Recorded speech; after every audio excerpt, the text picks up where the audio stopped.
सबसे पहले तो मैं तहरीक इंसाफ के कारकुनों को मुबारक देता हूँ कि इसके बावजूद कि पूरा क्रैकडाउन हुआ तहरीक इंसाफ के ख़िलाफ़, तकरीबन सारी लीडरशिप या जेल में है या अंडरग्राउंड है, छुपी हुई है, उसके बावजूद जिस तरह पब्लिक निकली और इस चीज़ के ऊपर जो कि हर मुसलमान को तकलीफ़ देती है कि कुरान की जो बेहुरमती की गई स्वीडन के अंदर और आज़ादी राय के आड़ लेके उसके पीछे छुप के की गई, तो मुझे बड़ी खुशी हुई कि एक ज़िंदा कौम की तरह और अपने कारकुनों को मैं ख़ास तौर पे कहना चाहता हूँ कि ज़िंदा कौमें ही निकलती हैं हक सच के लिए और इंसाफ के लिए। और मुझे बड़ी खुशी हुई है देख के कि हमने कम से कम पाकिस्तान से एक आवाज़ उठी पुरअमन तरीके से कि ये हमें इस चीज़ ने तकलीफ़ दी है और आप आज़ादी राय की आड़ लेके लोगों को तकलीफ़ नहीं पहुंचा सकते।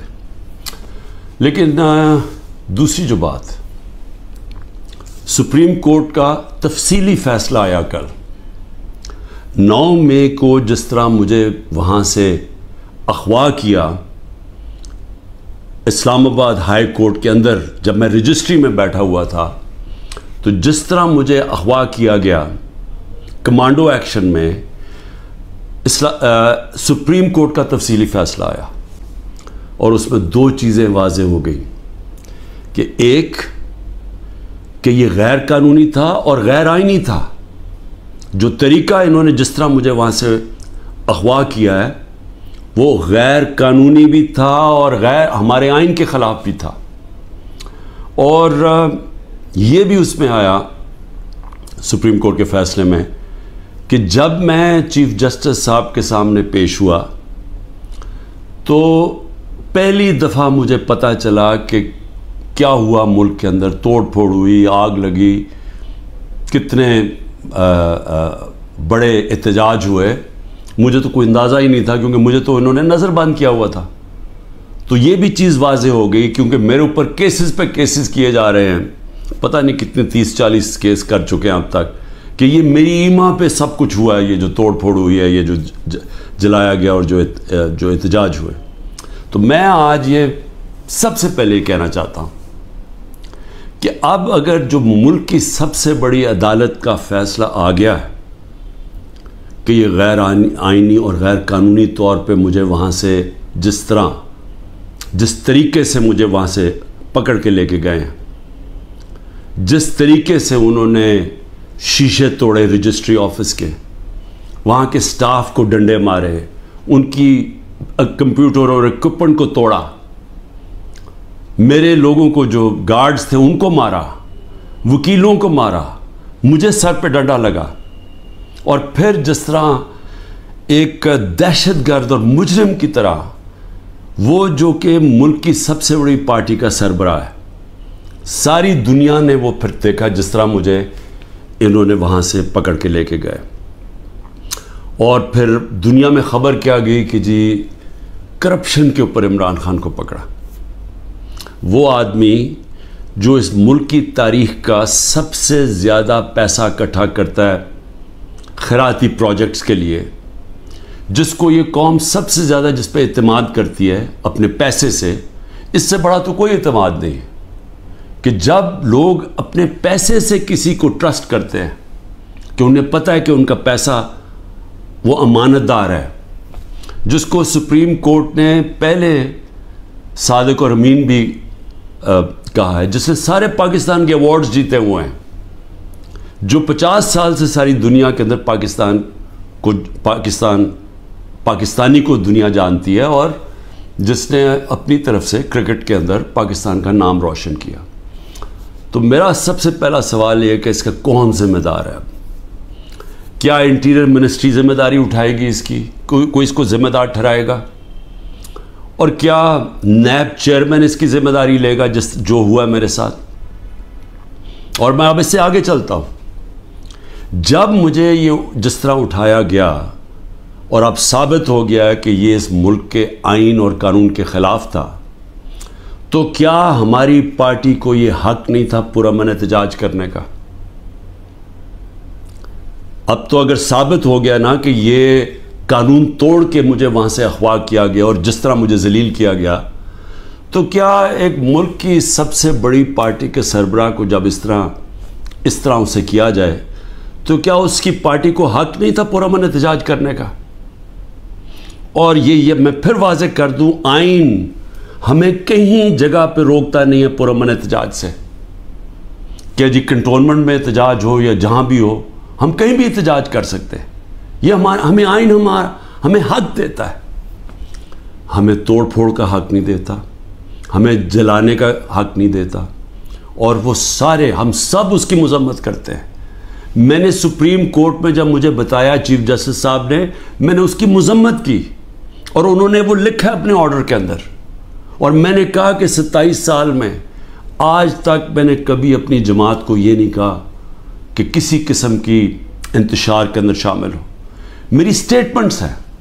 जब हमारे से जुल्म भी हुआ 25 मई को, जब हमारे ऊपर जिस तरह इन्होंने हमारे साथ जुल्म किया कि हमें बगर क्राउड है, इनका डंडे मार के ठीक करो, औरतों के ऊपर, बच्चों के ऊपर जो हमारे निकले हुए थे पुरअमन एहतजाज के लिए, उनके ऊपर जो इन्होंने तशद्दुद किया, मैंने अगले दिन उसी दिन रात को हुआ, सुबह को मैंने अपना धरना कैंसिल कर दिया। और मेरी इस तकरीर सुन लें, मैंने उधर कहा कि मैं इंतशार नहीं चाहता। 26 नवंबर को 4 लाख लोग जमा हुए पिंडी के अंदर, और वो सारे था कि हमने पुरअमन एक मार्च करनी है वहाँ से इस्लामाबाद। वहाँ जिन्होंने 30,000 पुलिस जमा कर ली। तो मुझे फिर पता था कि इन्होंने हमारे साथ वही जो 25 मई में इन्होंने इस बारी फिर वही करना है। और मुझे खौफ था कि इतनी ज़्यादा पब्लिक है और वहाँ खून खराबा होगा। मैंने कैंसिल कर दिया। मैंने इस्लामाबाद की मार्च 26 नवंबर को कैंसिल की।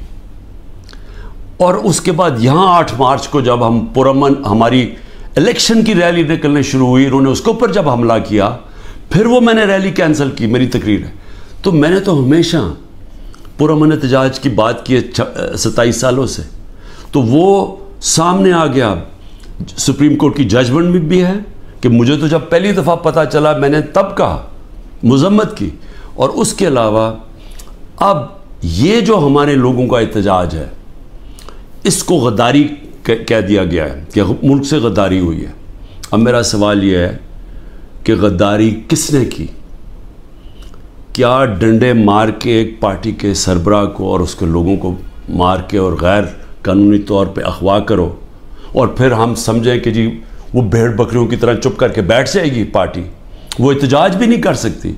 वो एहतजाज करे तो वो गद्दारी होगी अब। और उनको सारों को जेलों में 48 घंटे में 10,000 लोगों को जेलों में डाला। सीनियर लीडरशिप सारी जेल में, अभी सारी अंडरग्राउंड है।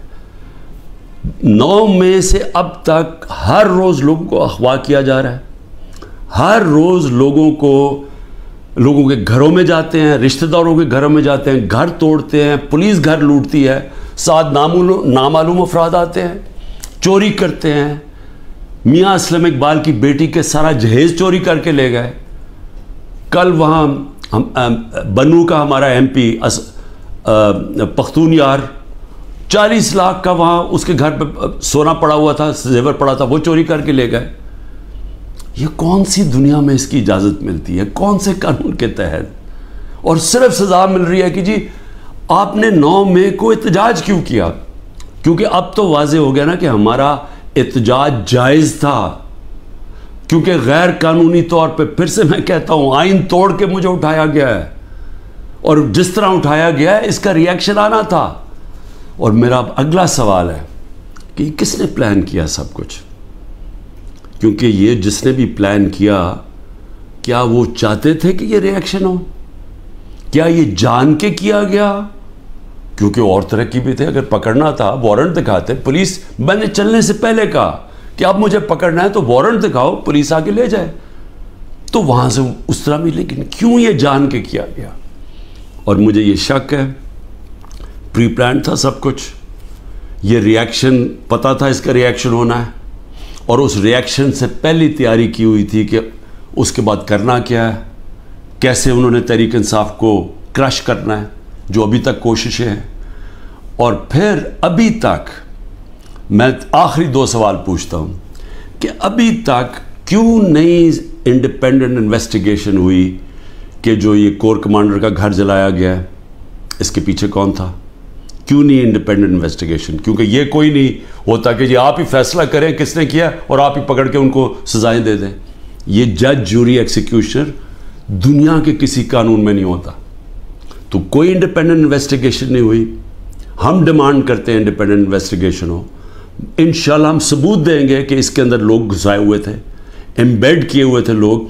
जिस तरह मेरे घर के बाहर प्लान बना हुआ था कि इन्होंने पुलिस के दोनों इस्लामाबाद आईजी ने लोग तैयार किए हुए थे, पुलिस वाले चंद थे, यहाँ लाहौर के आईजी ने प्लान किया हुआ था और इन्होंने मिलके यहाँ से गोली चलानी थी पुलिस के ऊपर, उन्होंने फिर पूरा अटैक करना था वापस। ये सारा प्लान बना हुआ था जो मैंने 22 मार्च को पब्लिक को पहले बता दिया। तो ये भी एम्बेड किए हुए थे, लोगों को अंदर घुसाया हुआ था हमारे, क्योंकि हर जगह से, क्योंकि मैंने जब बाद में पूछता गया कि हुआ क्या है, हर जगह से एक आई कि जी लोग थे, कई लोग अंदर घुसे हुए थे, वो इश्तियाल दिलवा रहे थे लोगों को। और फिर हर जगह से एक चीज़ आई कि जी ये जो रेडियो पाकिस्तान जला, ये कोई माचिस की तीली से तो नहीं जला। जो मियाँ वाली के अंदर जहाज़ चौक जो सबको फ़ख्र करते थे, वो सेबर जो लगा हुआ है मियाँ वाली में, उसको किसने जलाया? एल्यूमिनियम कैसे जल सकता है माचिस से? कोई प्लान ही था ना।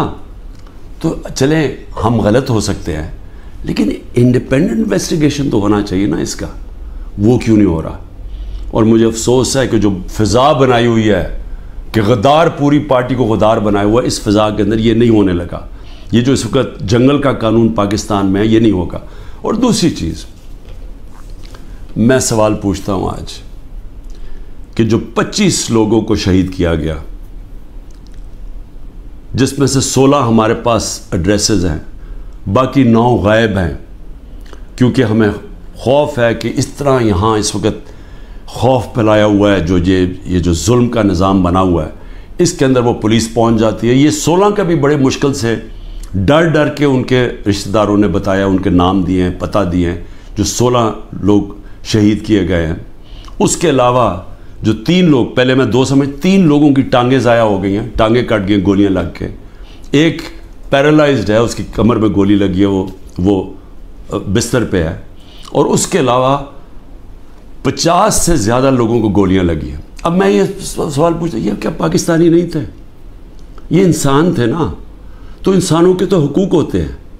तो आज अभी भी अब ख़त्म हुआ है फ्रांस में, एक 17 साल के टीनेजर को गोली मारी है पुलिस ने, आग लग गई सारे, 1000 से ज़्यादा बिल्डिंग्स और गाड़ियाँ जल गई फ्रांस में, क्योंकि एक इंसान की जान ली थी फ्रांस की पुलिस ने। यहाँ कोई फिक्र ही नहीं है, कोई इन्वेस्टिगेशन ही नहीं है, सब नहाते थे। किसी पुलिस वाले को, किसी रेंजर को कोई गोली नहीं लगी। इसका मतलब यहाँ से तो कोई फायरिंग नहीं थी। तो क्या पहले एक गैर कानूनी और आईनी गैर आईनी चीज़ की जाती है जिसका रिएक्शन होता है? पुरअमन एहतजाज हमारा आइन हमें हक देता है, तो क्यों इनको अभी तक इन्वेस्टिगेशन नहीं हुई कि ये जो लोग बेचारे नौजवान थे, इनके माँ बाप थे, बीवी बच्चे थे, इनको जो गोलियां मारी गई, कोई नहीं पूछेगा। अभी तक तकरीबन 2 महीने होने वाले हैं, कोई पूछेगा नहीं कि ये भी पाकिस्तानी, इनके भी राइट्स हैं, इनके हकूक़ हैं। तो इसको भी सिर्फ एक पूरी फ़िज़ा बना के कि जी पाकिस्तान के अंदर जो ये हुआ है 9 मई को, इसके ऊपर एक पूरी पार्टी के ऊपर, उसके ऊपर हर किस्म का तशद्दुद करो, उनको दबाओ, ख़त्म करो। और मैं समझता हूँ ये प्री प्लान था, सब कुछ पहले से प्लान बना हुआ था। मैं आखिर में ये कहना चाहता हूँ कि देखें, मैं पाकिस्तान की अब बात कर रहा हूँ, मैं अपनी पार्टी की बात नहीं कर रहा। ये जो जुल्म हो रहा है एक मुल्क की सबसे बड़ी पार्टी को साजिश के तहत, क्योंकि इलेक्शन ये पीडीएम वाले अब लड़ नहीं सकते, इन सबको खौफ है कि इलेक्शंस के अंदर उन्होंने हार जाना है, तो ये पूरी साजिश का हिस्सा बने हुए हैं और इस्टेब्लिशमेंट के साथ जान के इस्टेब्लिशमेंट को हमारे ख़िलाफ़ और कर रहे हैं, सिर्फ इसलिए कि ये इलेक्शन में पीटीआई को इस्टेब्लिशमेंट ख़त्म करे पीटीआई को, ताकि ये चोर फिर से इलेक्शन जीत के आ जाए। और इनका कोई इंटरेस्ट नहीं है पाकिस्तान में। 14 महीने में इन्होंने पाकिस्तान को उधर खड़ा किया है कि जो आज, अगर कल हमने IMF के साथ इसलिए डिफ़ॉल्ट से बचाने के लिए अपने मुल्क को तबाही से बचाने के लिए, हालांकि हमारे पर हर किस्म का जुल्म हो रहा है, हमने उसके बावजूद इनकी स्टैंड बाय एग्रीमेंट के साथ इसलिए गए हैं कि हमारा मुल्क बच जाए। इनको कोई फिक्र नहीं है क्योंकि इनके सारे पैसे बाहर पड़े हैं। तो मैं आखिर में ये कहना चाहता हूँ कि जिसको भी इस वक्त पाकिस्तान की फिक्र है, जो इस वक्त गैलप की सर्वे आई है कि हर 5 में से 4 पाकिस्तानी कह रहे हैं कि हम गलत रास्ते पर निकल गए हैं, यानी पाकिस्तानी मेजॉरिटी जो 80% से ज़्यादा पाकिस्तानी कह रहे हैं हम गलत तरफ निकल गए हैं, उसके बावजूद कोई रास्ते में कोई कोर्स करेक्शन नहीं हो रहा और हम सिर्फ और सिर्फ एक 1 पॉइंट एजेंडे पे कि जी किसी तरह PTI को क्रश करो तो मुल्क के मसले हल हो जाएंगे। और उससे किसको फ़ायदा हो रहा है? कौन हैं वो लोग जो इस तबाही से फ़ायदा उठा रहे हैं?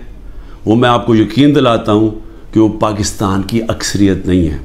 ये थोड़े से लोग हैं जो कब्ज़ा करके बैठे हुए हैं वसाइल पे, जो कानून के ऊपर बैठे हुए हैं, और वो सिर्फ़ और सिर्फ चाहते हैं कि हमारा ये जो कब्ज़ा है ये बरकरार रहे, मुल्क जाए भाड़ में, क्योंकि इनके पैसे बाहर पड़े हुए हैं। पाकिस्तान जिंदाबाद।